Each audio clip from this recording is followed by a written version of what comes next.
La TVT au cœur de l'information.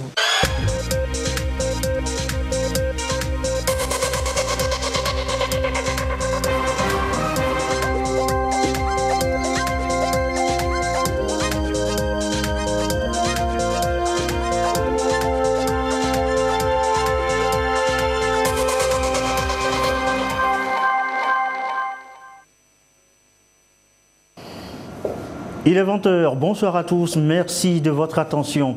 Dans l'actualité ce soir, il est encore question de la prévention contre le coronavirus. Le gouvernement hier a annoncé une batterie de mesures.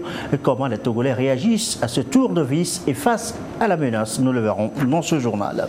La santé bucco-dentaire évoquée aussi ce soir. Quel rapport avec le diabète associé cette année? Les explications dans cette édition. Et puis la police nationale, toujours en état de veille, les malfrats viennent encore d'en faire les frais. Ils sont spécialisés dans le vol de motos, un réseau démantelé donc par la police nationale. Voilà, madame, monsieur le sommaire, bienvenue, voici le journal. Le contexte est particulier, la menace réelle, les mesures exceptionnelles. Le gouvernement s'est réuni hier en urgence, un conseil des ministres extraordinaire qui a annoncé des mesures préventives contre le coronavirus. Retour ce soir encore sur ces mesures avec le ministre de la Santé. Communiqué sanctionnant le Conseil des ministres extraordinaires du lundi 16 mars 2020. Un Conseil des ministres extraordinaire s'est réuni ce lundi 16 mars 2020 au palais de la présidence de la République sous la présidence de son Excellence M. Faure Essozi-Mna Gnassingbé, président de la République. Un seul point était inscrit à l'ordre du jour: la pandémie au nouveau coronavirus Covid-19. Le gouvernement, après analyse de la pandémie au nouveau coronavirus Covid-19 dans le monde, notamment en Afrique de l'Ouest, et dans le souci de contenir le risque de propagation du virus, décide à ce stade des mesures suivantes. 1. Suspension pour 2 semaines à compter du vendredi 20 mars 2020 de toutes les liaisons aériennes en provenance des pays à haut risque, à savoir l'Italie, la France, l'Espagne et l'Allemagne. 2. Annulation de tous les événements internationaux prévus au Togo pendant 3 semaines à compter de ce jour, 16 mars 2020. 3. Suspension des missions officielles non essentielles vers les pays à haut risque à compter de ce jour, 16 mars 2020. 4. L'auto-isolement obligatoire de 14 jours pour toute personne arrivant au Togo et ayant séjourné dans un pays à haut risque. En cas de non-respect de l'auto-isolement, des sanctions fortes sont prévues. 5. Le gouvernement déconseille de voyager dans les pays où sévit la pandémie. 6. Interdiction de tout rassemblement de plus de 100 personnes sur toute l'étendue du territoire national pour 1 mois à compter du jeudi 19 mars 2020 à minuit. 7. Renforcement de la surveillance et des mesures individuelles et collectives de prévention et de protection. Se laver les mains au savon, recourir au gel hydroalcoolique, ne pas se serrer les mains en se saluant, éviter des accolades et des embrassades, etc.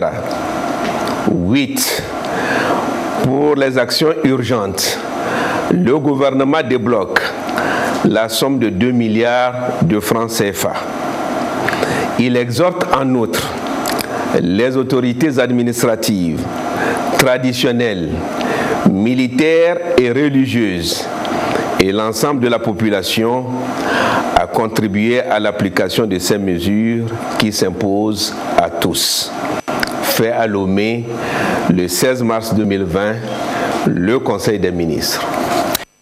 Et voilà donc les mesures annoncées hier donc par le gouvernement à l'issue donc de ce Conseil des ministres extraordinaire. Alors comment les Togolais appréhendent-ils réellement cette pandémie du coronavirus? Hier le gouvernement, vous venez de l'entendre encore, a pris donc des mesures. Voici quelques réactions recueillies ce mardi au lendemain donc de ces mesures annoncées. Une de nos équipes a sillonné Lomé ce matin. Le récit, Augustin Kossi. 8 mesures pour répondre à une urgence sanitaire. La riposte face à la menace du nouveau coronavirus au Togo. Le gouvernement patanguais édicte la conduite à tenir. Michel, responsable des ressources humaines, salue les décisions prises. Nous saluons beaucoup les mesures déjà prises par le gouvernement pour essayer de mettre des garde-fous à la propagation du virus si jamais il arrivait dans notre pays. Déjà, ces mesures prises rassurent la population. Nous apprenons ce qui se passe ailleurs et seulement c'est un peu difficile en Afrique de rencontrer ton frère et ne pas pouvoir lui tendre la main, ne pas pouvoir lui donner une accolade, mais on comprend que ça va de notre intérêt en matière de santé. Au sein des entreprises industrielles, ces mesures vont apporter beaucoup de choses. Donc j'ai moi personnellement apprécié la fermeture des frontières et surtout le refus pour les avions, c'est-à-dire les transports venant des pays touchés par le coronavirus. Et surtout par rapport au transport, nous devons normalement observer une distance d'un mètre, mais par rapport aux médicaments, comment est-ce que nous allons faire ça? Et au transport dans les taxis, je voudrais que le gouvernement dans les jours à venir prenne des mesures pour compléter cela. Des gestes quotidiens, mais pas anodins. Se laver régulièrement les mains, tousser dans les coudes ou éviter de se serrer les mains. Depuis l'annonce de la pandémie, Kwasi ne quitte même pas d'un pouce son gel hydroalcoolique. Ça, c'est le petit flacon que j'ai toujours dans mon sac. Et donc, vous voyez, quand je sors un peu discrètement, je fais ça et puis je remets ça dans mon sac. Et en ce moment, c'est la prévention. C'est pour les premières mesures. On espère que au niveau individuel, ces mesures peuvent jouer un grand rôle. Maintenant, sur le plan collectif, peut-être que dans les jours à venir, le gouvernement prendrait d'autres décisions sur du monde de l'éducation. Et j'attends un peu quelles seront les décisions qui seront prises. Ces différentes mesures peuvent nous aider à éviter que ce virus se propage dans tout le pays. Surtout le fait de ne plus se serrer les mains par les salutations, de se laver les mains à chaque fois. Les mesures qui sont déjà prises, c'est bon qu'au niveau des rassemblements, par plus de 100 personnes. Dans les milieux de travail, les dispositifs se mettent déjà en place. Dans cette entreprise de la place, impossible de se mettre en contact avec le personnel sans les mesures recommandées. Nous nous sommes aussi soumis aux consignes. Ça c'est de l'alcool et ça c'est du gel désinfectant. Donc c'est ainsi dans tous les bureaux de notre personnel. Nous saluons vraiment notre gouvernement pour lutter contre le phénomène qu'on a à ce moment. Nous aussi, on est en train de voir dans quelle mesure nous pouvons plutôt aider le gouvernement à aller aussi dans le sens de la sensibilisation de nos jeunes frères et de nos jeunes sœurs qui sont aussi dans des zones reculées, relayer le message du gouvernement. Le message du gouvernement est donc bien accueilli. Cela concerne aussi bien les adultes, les enfants, de même que les jeunes. Au niveau des étudiants, on salue une démarche qui sauve. C'est ce matin même que je viens de voir l'information passer et c'est vraiment très bien l'initiative et c'est très important de privilégier la population afin que tout le monde se sente en sécurité. Pour les missions qui devaient aller à l'international, qu'il a arrêté, suspendu pour le moment. Également le fait que lorsqu'un étranger ou bien quelqu'un qui vient des pays vraiment atteints lorsqu'ils arrivent, le fait de les isoler pendant 14 jours. Là où on a cité les pays là, les pays comme l'Italie, la France, l'Espagne et l'Allemagne là. Il faudra aussi qu'on ajoute la Chine. C'est partagé, c'est très bien. C'est partagé dans les C'est partagé et c'est à la disposition de beaucoup de personnes. Je l'ai même mis sur statut pour que tout le monde puisse avoir l'information et cesse de paniquer. Voilà. En plus, le gouvernement suspend pour 2 semaines toutes les liaisons aériennes avec ces pays à compter de ce 20 mars. Tous les événements internationaux prévus au Togo sont annulés et les missions officielles non essentielles suspendues. Le gouvernement déconseille de voyager dans les pays où sévit la pandémie. Il débloque une somme de 2 milliards de francs CFA pour faire face efficacement au Covid-19 qui sème la terreur à travers le monde.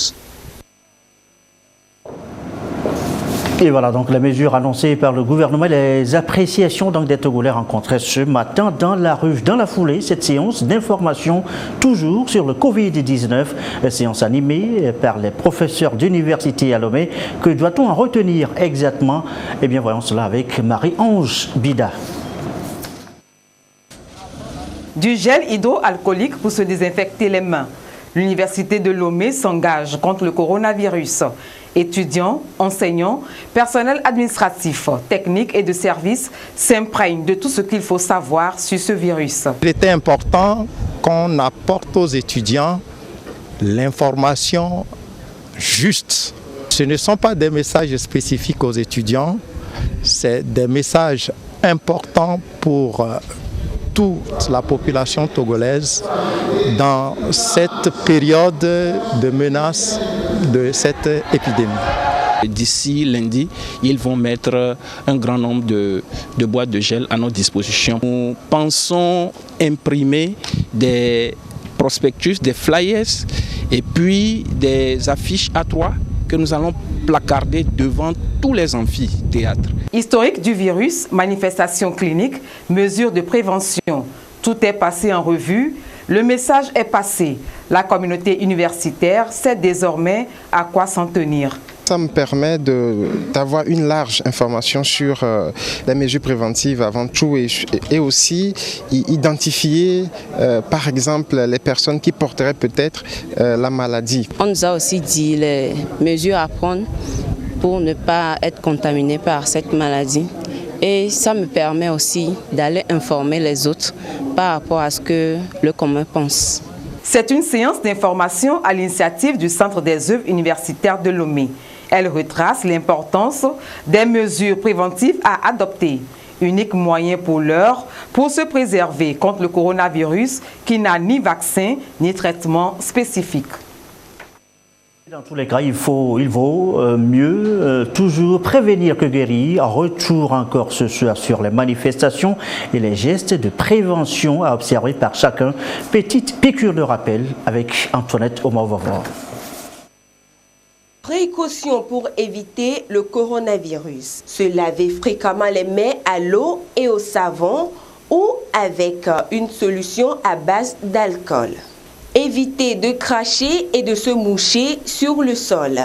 Se couvrir la bouche et le nez avec un masque médical, un mouchoir en papier ou le creux du bras lorsqu'on tousse ou éternue. Puis, jeter le masque ou mouchoir et se laver les mains. Si l'on porte un masque facial, s'assurer de bien couvrir la bouche et le nez. Éviter de toucher le masque qui est en place, le jeter immédiatement après utilisation s'il est à usage unique et se laver les mains aussitôt après. Éviter tout contact étroit non protégé avec des personnes ayant la fièvre et la toux et consulter un médecin en cas de fièvre, toux et difficultés respiratoires. En cas de maladie pendant le voyage, informer le conducteur ou l'équipage, consulter un médecin sans tarder et partager ses antécédents de voyage. Éviter tout contact direct non protégé avec des animaux sauvages ou d'élevage et des surfaces en contact avec des animaux. Numéro vert, plus 228 22 22 20 73 421 67 42 42. Et voilà donc ce que nous pouvons dire encore ce soir sur cette épidémie de coronavirus. Dans l'actualité et au courrier arrivé du chef de l'État, encore des messages de félicitations suite à la réélection du président Faure Gnassingbé à l'issue de l'élection présidentielle du 22 février dernier. Message enregistré cette fois du président de la République arabe d'Égypte, Abdel Fattah al-Sisi, qui écrit en substance: j'ai le plaisir d'adresser à votre Excellence mes sincères félicitations à l'occasion de votre réélection à la magistrature suprême de la République togolaise.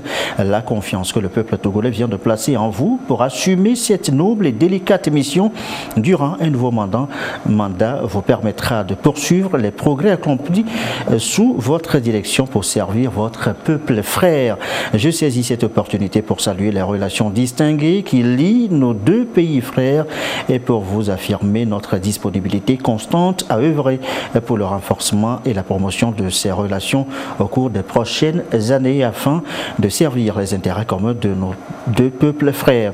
En vous souhaitant plein succès dans l'accomplissement de vos fonctions, je forme des vœux sincères de santé et de bonheur pour votre Excellence ainsi que de progrès et de prospérité pour le peuple togolais frère et pour tous les peuples de notre continent africain. Autre message enregistré, message du président de la République islamique d'Iran, Hassan Rouhani, qui écrit en substance: en comptant sur la volonté des autorités des deux pays, j'espère assister durant ce nouveau mandat à un développement et une expansion future des relations entre la République islamique d'Iran et la République du Togo dans tous les domaines.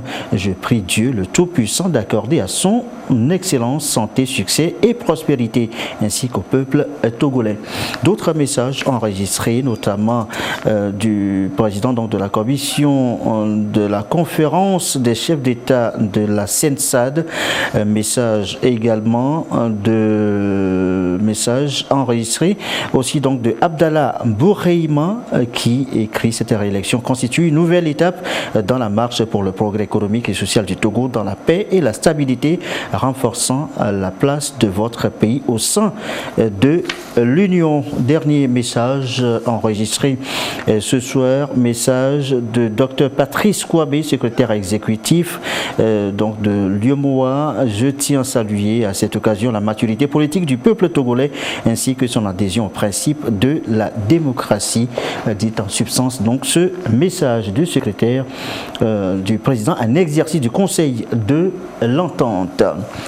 L'actualité, c'est aussi Gabriel Mensah-Agbeomekodjo. Le député a vu, vous le savez, son immunité levée hier. C'était lors d'une séance plénière consacrée à la question dans une double procédure. L'ancien candidat à la présidentielle devra désormais faire face à la justice. Retour sur le vote hier à l'Assemblée nationale avec Augustin Kossi.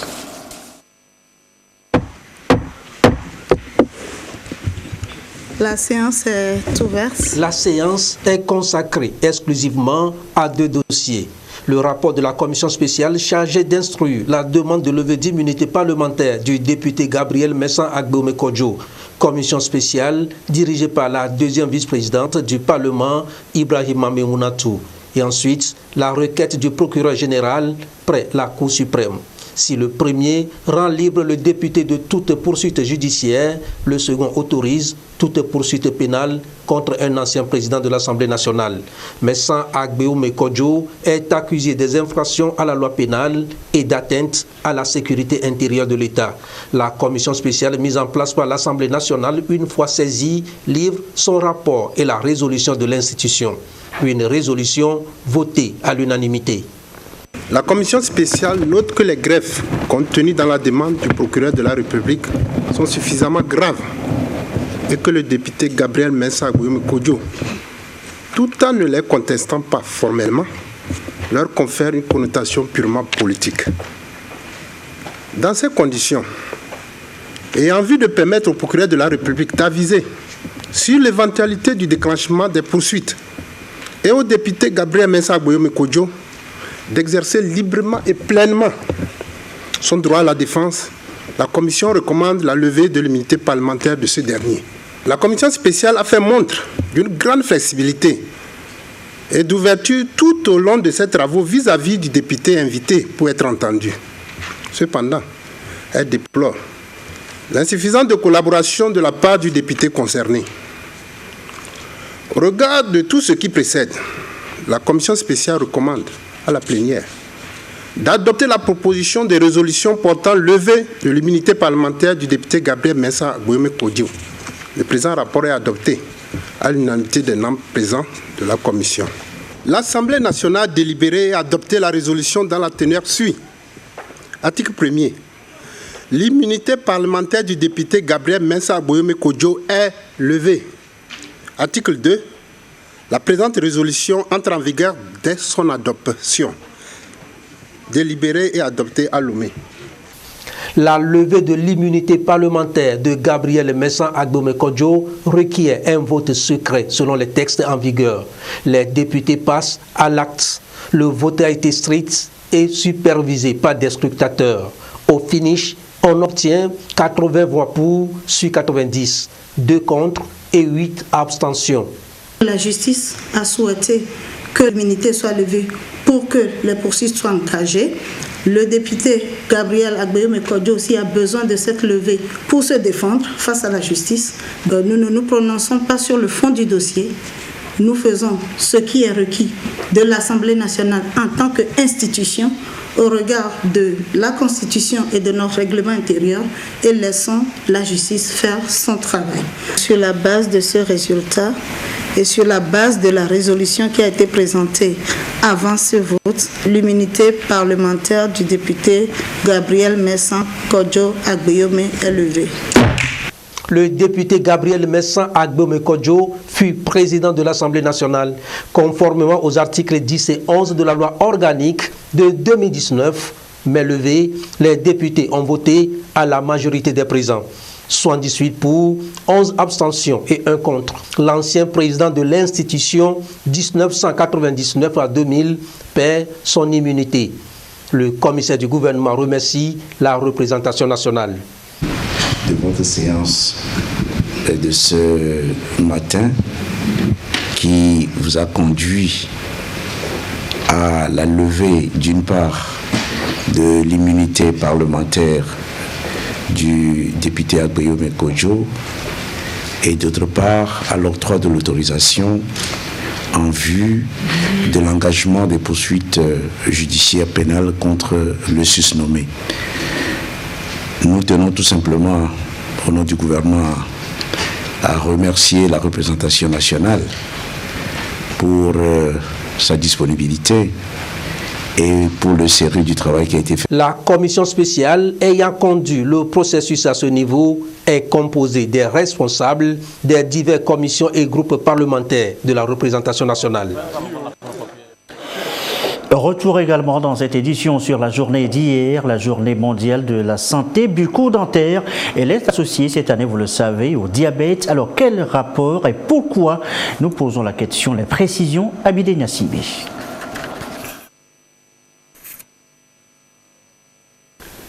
Les infections bucco-dentaires peuvent aggraver le diabète. Et en l'inverse, un diabète mal contrôlé ou soigné peut provoquer des infections et des caries, affirment les chirurgiens dentistes. Une interrelation importante exigeant une attention particulière, mais souvent négligée et ignorée par les patients. Caries, gingivite ou parodontite, les personnes diabétiques sont 3 fois plus vulnérables que les autres face à ces problèmes de santé bucco-dentaire. Le diabète peut être responsable donc d'édentement chez le patient diabétique, qu'il soit connu comme méconnu. Un patient diabétique doit aller au moins, minimum, au moins 1 fois par an chez le dentiste.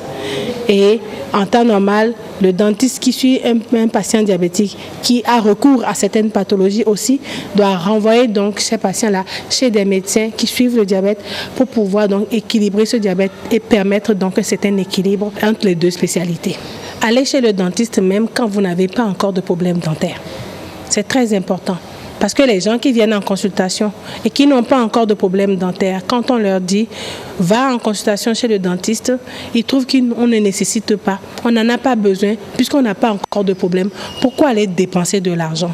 Alors on attend d'avoir des symptômes avant d'aller chez le dentiste, mais quand on commence par avoir des symptômes, c'est là la cherté arrive. Tout comme les pieds ou la vue, Les dents et les gencives des diabétiques ont besoin de beaucoup d'attention. Ainsi, les spécialistes recommandent un suivi régulier des patients diabétiques car la parodontite est considérée comme la 6e complication du diabète. Un pays en guerre après une élection présidentielle, ça n'arrive pas qu'aux autres. Comment prévenir donc le mal? L'association Arish Closé fait donc de la prévention. Illustration, son projet sur la cohésion sociale lancé ce mardi à Lomé. Comment va-t-il se traduire sur le terrain? Voici les précisions de Ekwesala. Des jeunes épris des valeurs de paix et du vivre ensemble. Un engagement que l'on veut traduire dans les faits à travers le projet d'appui au renforcement de la participation des jeunes, des partis politiques et de la société civile au processus de prévention et de règlement des crises sociopolitiques. L'association Arish Closé, à partir du projet, entend contribuer au développement voulu par les plus hautes autorités togolaises avec leitmotiv principal, la non-violence, la cohésion sociale et l'unité nationale. Nous allons faire les ateliers de formation pour pouvoir faire comprendre aux jeunes que la politique, ce n'est pas de la violence, plutôt un ensemble vivre et une acceptation de tous pour que nous puissions enfin lever le levier de l'édifice de la paix. Sans la paix, nous ne pouvons rien faire. Sans la paix, il n'y a pas d'économie, il n'y a pas de vie, il n'y a pas d'éducation, il n'y a rien en fait.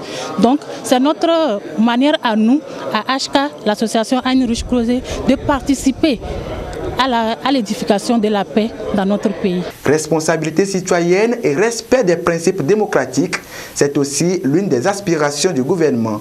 Le projet, dans son exécution, aura le soutien du gouvernement togolais et de l'Organisation internationale de la francophonie, OIF. Il est essentiellement question de répondre aux engagements auxquels les Nations Unies invitent les États, c'est-à-dire à travers la résolution 2250 qui demande aux États de faire des jeunes des acteurs principaux dans les questions liées à la recherche de la paix et à la promotion de la sécurité dans nos États. Et ceci étant, toute initiative qui vise à amener les jeunes à exercer une citoyenneté active est soutenue par le gouvernement à travers le ministère de la Jeunesse que nous représentons. Et donc c'est la raison pour laquelle nous marquons notre adhésion à cette initiative. Le projet sera exécuté dans les 5 régions du pays. Il est prévu pour durer 7 mois. Dans le reste de l'actualité, ce coup de filet de la police nationale, je vous l'annonçais tout au sommaire, 11 individus appréhendés pour vol de moto. Ils en font leur spécialité, travaillent en réseau à Lomé et dans ses environs, réseau démantelé donc par la police nationale. Le récit, Abidé Niasimbe. Ces 11 individus, tous de nationalité togolaise, sont des spécialistes dans le vol de moto. Aussitôt leur forfait commis, ils se retrouvent au Ghana pour vendre leur butin. Ils réussissent leur coup à l'aide de ce pistolet automatique. Ce réseau de malfaiteurs traqué est finalement tombé sous les mains de la police nationale togolaise. Ces individus ont préalablement volé 2 motos. Auditionnés, ces malfrats reconnaissent les faits et déclarent avoir opéré à plusieurs reprises dans les quartiers de Zanguera, Adidogome, Adakpame, Djagbele, Nyekonakwe et Agouenive. La perquisition à leur domicile a permis de retrouver et de saisir l'arme ainsi que les objets suivants. 4 cartouches de calibre 9 mm, une machette dans un état neuf, ainsi que 3 plaques d'immatriculation togolaises soigneusement enfouies dans le sol sur un terrain vague à Aditikope. La suite des investigations nous a permis de retrouver certaines victimes des braquages perpétrés par ce groupe. Dans le secteur d'Agoué et ses environs, un autre réseau de malfaiteurs a été démantelé par le commissariat du 7e arrondissement. Le réseau semble-t-il être bien organisé et le mode opératoire est ici détaillé par le chef du gang.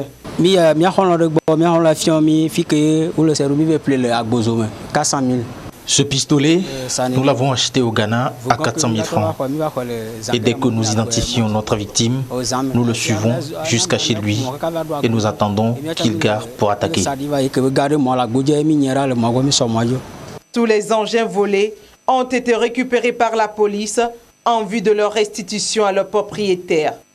C'est l'occasion pour la police nationale de remercier la population pour sa franche collaboration et de l'inviter à faire davantage afin de mettre hors d'état de nuire les malfrats qui troublent la paix et la tranquillité publique. Enfin, ça devrait être la 13e édition cette année, mais le festival Fil Bleu est annulé. Une mesure en prévention, bien sûr, du coronavirus. Et pourtant, cette 13e édition a été bien lancée. Retour tout de même sur les images d'ouverture. Animation musicale, rencontre littéraire. C'est parti pour la 13e édition du Festival international Les Lucioles Bleues.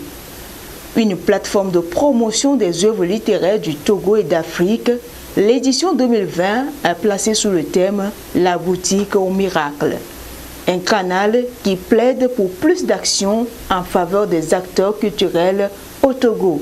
La boutique au miracle, c'est un peu le plaidoyer que Fil Bleu essaie de faire cette année pour tous les écrivains, les artistes musiciens, plasticiens, photographes, qui travaillent au quotidien et qui sont ignorés.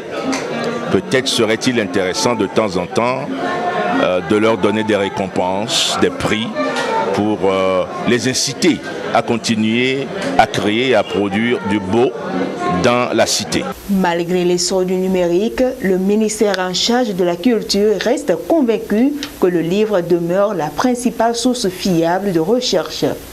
Après avoir salué et félicité les auteurs pour le travail, il réaffirme l'engagement et le soutien du gouvernement à l'initiative. Aujourd'hui est célébré l'art parfait.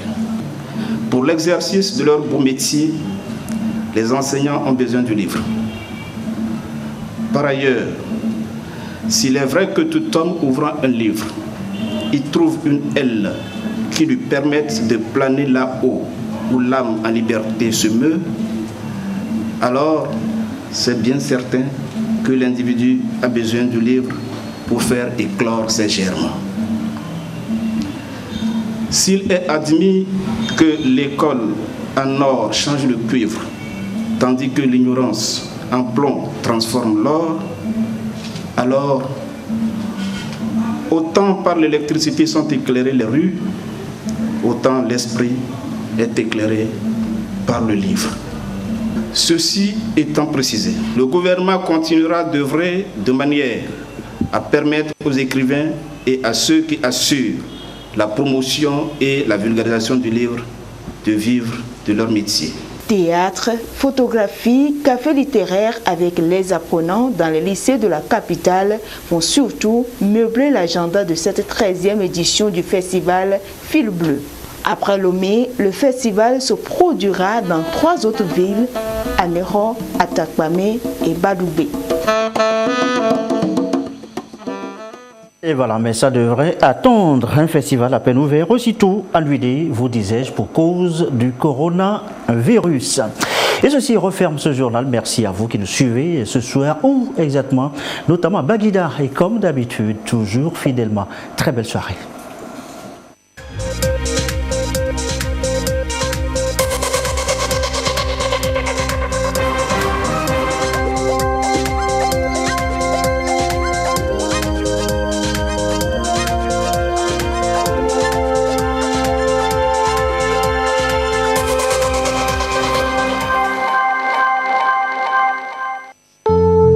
L'Agence nationale de la protection civile vous présente la météo.